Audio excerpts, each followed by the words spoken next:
अरे स्वागत करने दीजिए ना, 3 महीना रुके, सरकार गिरे जा रहा है। चलो मत स्वागत कर दीजिए। हो गया।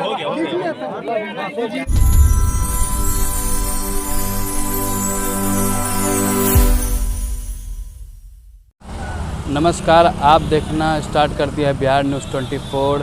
बीते कुछ दिन पहले प्रतिपक्ष के नेता तेजस्वी यादव अपने विधानसभा क्षेत्र राघोपुर गए।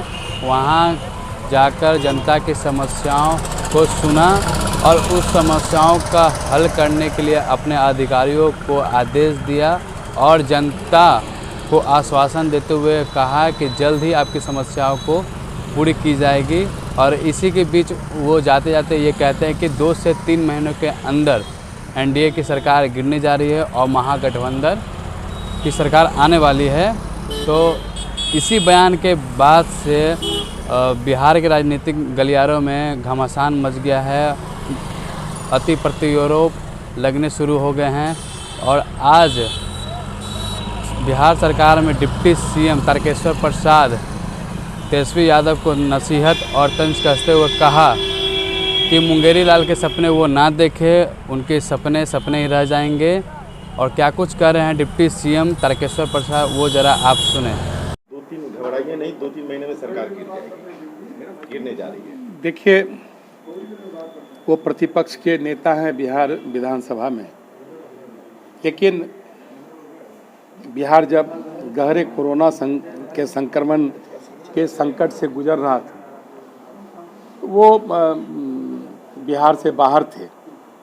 और जब वो लौटते हैं तो कुछ ऐसी बातें कह जाते हैं जो सनसनी तो फैलाती है, लेकिन वो बाद में मुंगेरी लाल के हसीन सपने बनकर रह जाते हैं।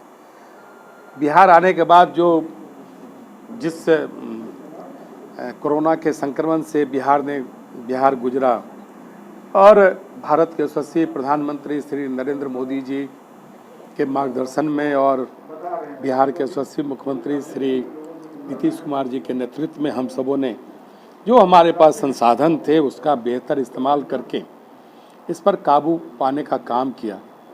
लेकिन इन चीज़ों से उनका कोई वास्ता नहीं है। बिहार की जो मूल समस्या, जो लंबे अरसे तक जिसके कारण कई चीज़ें ठहर सी गई है, हम कई कार्यक्रमों को स्वरूप नहीं दे पाए, लेकिन वो दिल्ली में व्यस्त थे। वो क्यों व्यस्त थे इस संबंध में हमें कोई टिप्पणी नहीं करनी है, लेकिन इतना ज़रूर हम कहना चाहेंगे कि इस तरह की बयानबाजी से बिहार के लोगों को भ्रमित नहीं करें। बिहार के लोग जागरूक हैं। मुख्यमंत्री श्री नीतीश कुमार जी के नेतृत्व में ये 16वां साल सरकार का है। 20 के 1-2 सालों को छोड़ दिया जाए तो एनडीए की लगातार सरकार 15 वर्षों से चल रही है। तो कहीं न कहीं राज्य के लोगों का एक विश्वास को हमने जीता है और सरकार की जो प्रतिबद्धता है, सरकार ने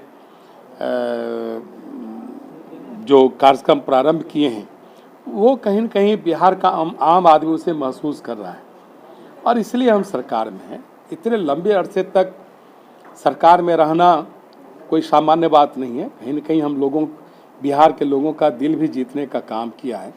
इसलिए बिहार के लोग भ्रमित नहीं होंगे, क्योंकि हमारे जो कार्यक्रम हैं, जिन कार्यक्रम को लेकर विगत आम चुनाव में हम श्री नीतीश कुमार जी को मुख्यमंत्री के रूप में उनकी घोषणा करके बिहार के चुनाव में निकले थे और आत्मनिर्भर बिहार के 7 निश्चय कार्यक्रम को लेकर हम सब लोगों के पास गए थे। लोगों ने उसे स्वीकार किया और चुनाव में जनादेश देकर उस कार्यक्रम को मान्यता दी है। और आप देख रहे हैं कि ऐसे सारे कार्यक्रम को धीरे धीरे हमारी सरकार लागू कर रही है। इसलिए विपक्ष के नेता से बहुत विनम्रता से हम कहना चाहते हैं कि इस तरह की गलतफहमी पैदा करना, कुछ ऐसी बातें कह देना जिससे सनसनी तो फैलती है लेकिन वो टाई फीस होता है, तो उनको बचना चाहिए। बिहार के विकास में प्रतिपक्ष के नेता के नाते जो उनकी भूमिका होनी चाहिए उसका वो निर्वहन करें, उसका वर्णन करें, तो मुझे लगता है कि वो ज़्यादा बेहतर होगा।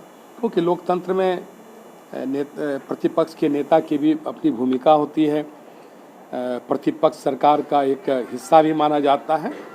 ये सारी चीज़ें जो बड़े बड़े हमारे राजनीतिक बड़े बड़े मनीषी कह गए हैं, उसको वो चरितार्थ करें और जिस राघोपुर की जनता से कुछ वायदे करके वो बिहार विधानसभा में आए हैं उन वायदों का ध्यान रखें। क्षेत्र में लंबे अरसे से जो क्षेत्र के लोगों की कठिनाइयाँ हैं उसको उनको देखना चाहिए।